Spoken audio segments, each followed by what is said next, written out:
refresh your mind and soul.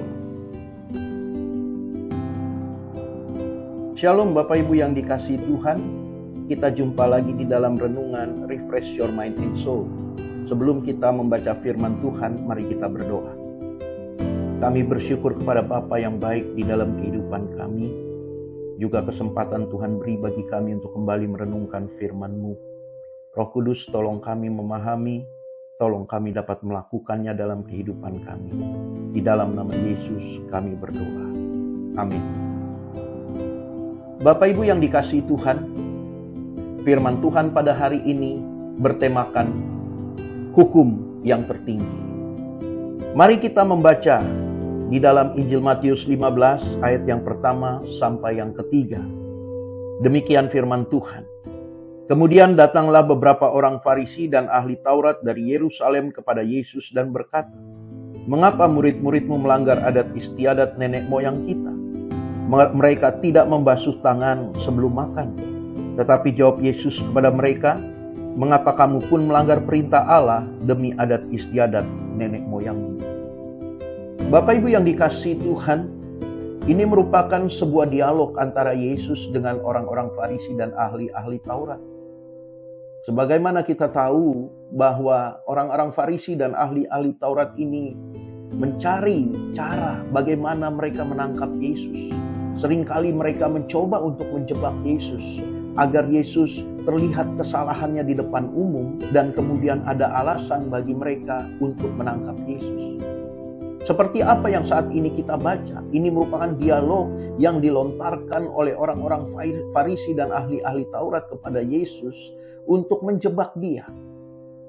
Pada saat mereka melihat murid-murid Yesus sedang makan tanpa membasuh tangan, sebagaimana peraturan Yahudi bahwa mereka harus membasuh tangan mereka sebelum mereka menjamah makanan. Karena kalau mereka makan tanpa tangan yang dibasuh, maka makanan itu bisa menjadi tidak kosher atau tidak halal lagi. Karena tangan ini sudah banyak melakukan berbagai aktivitas dan bahkan menjamah berbagai barang-barang yang mungkin tidak kosher di dalam kehidupan orang Yahudi. Kosher yang dimaksud dalam bahasa Ibrani itu berarti halal. Nah, Bapak Ibu yang dikasihi Tuhan, mereka mencoba menjebak Yesus dengan mengatakan murid-murid ini sudah melanggar adat istiadat nenek moyang. Tetapi Yesus katakan, dan Yesus balikkan kepada mereka, kenapa mereka sendiri melanggar firman Allah demi adat istiadat nenek moyang yang mereka pegang. Bukan berarti Tuhan Yesus adalah orang yang tidak tahu adat. Bukan berarti Tuhan Yesus tidak menghormati nenek moyang. Tetapi Yesus tahu pikiran mereka. Hal itu hanya dilakukan oleh mereka untuk menjebak Yesus. Apa yang kita pelajari?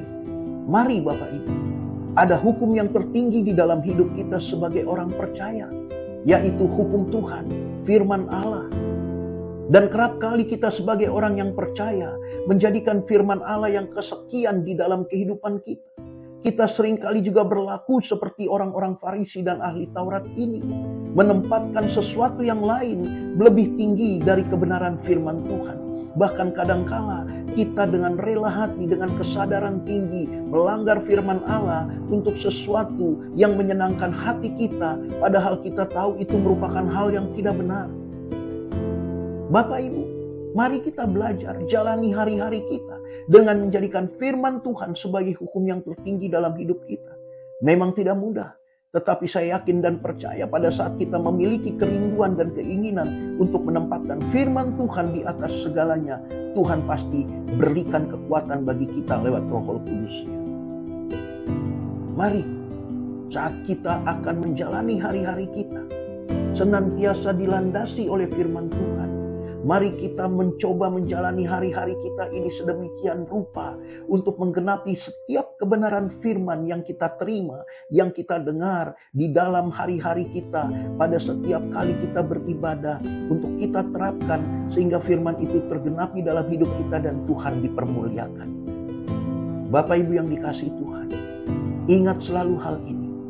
Ada hukum yang tertinggi di dalam kehidupan kita melebihi hukum apapun di dalam dunia ini, yaitu firman Tuhan. Mari jadikan firman Tuhan sebagai kekuatan di dalam kehidupan kita. Jadikan firman Tuhan sebagai landasan rohani dalam kehidupan kita untuk memulai segala sesuatu dan untuk menyenangkan khususnya hati Tuhan. Jadikan firman Tuhan sebagai pegangan hidup kita, dan kita bergerak dan kita menjalani hari-hari kita didasari oleh kebenaran firman Tuhan ini.